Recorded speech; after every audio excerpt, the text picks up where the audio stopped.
السلام عليكم ورحمة الله وبركاته. سكنتا كينيا guyyaa har'aatiin feesbuukni haak ta'aa jira. Wantoota safuu cabse yookiin yeroo ammaa jirra. Isa kana ofirraa dhaabuuf isteeppii armaan gadii hordofuun ofirraa dhaabuu dandeessu. Wantoonni kun nama taag irratti ta'e biratti hin mul'atu. Namoota biroo biratti malee. Kanaafuu taagiin kun baay'ee rakkisaa ta'ee jira. Akkasuma akkaawuntiin hedduun dhabamaa jira.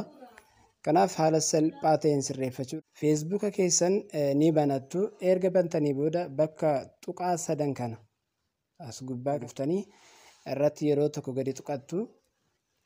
Erga tuqattanii booda itti aansuudhaan bakka seeting jedhu kan dhuftu as bakka seeting jedhu kanarratti yeroo tokko gadi tuqattu. Erga gadi tuqtanii booda asirraa dhuftanii bakka profile and tagging jedhu kanarratti dhuftanii yeroo tokko gadi tuqtu.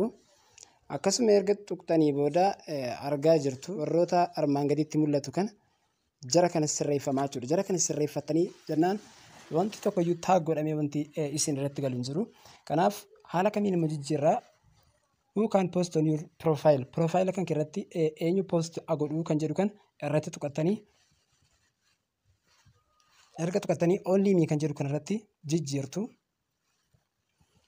Who can see what you other post on your profile. Profile kan irratti waan post ta'u namoonni kan biraa ilaalanu kan jedhu isa irratti sasitti tuqattanii only me kan jedhu kan irratti yeroo tokko kaa'attu.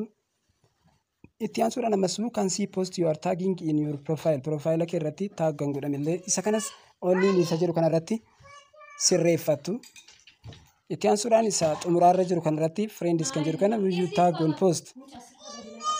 Isa xumuraa kan irratti illee isa kanas only me kan jedhurra akkasitti only me isa jedhu kan irratti keessu amma arfansaayyuu akkasitti jijjiiramee jira. Haala kanaan raawwatatanii jennaan taagiin tokkoyyuu dhufee isin irra hin galu. Feesbuukni keessanis haa kan ta'u akkaataa kanaan ofirraa deebisuu ni dandeessu. Sagantaan keenya guyyaa har'aa walumaa galatti kana fakkaata. Galatoomaa isiniin jenna.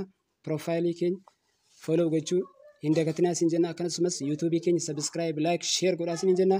Wassalaamu alaikum warahmatullahi wabarakaatuhu. Oolmaa gaarii.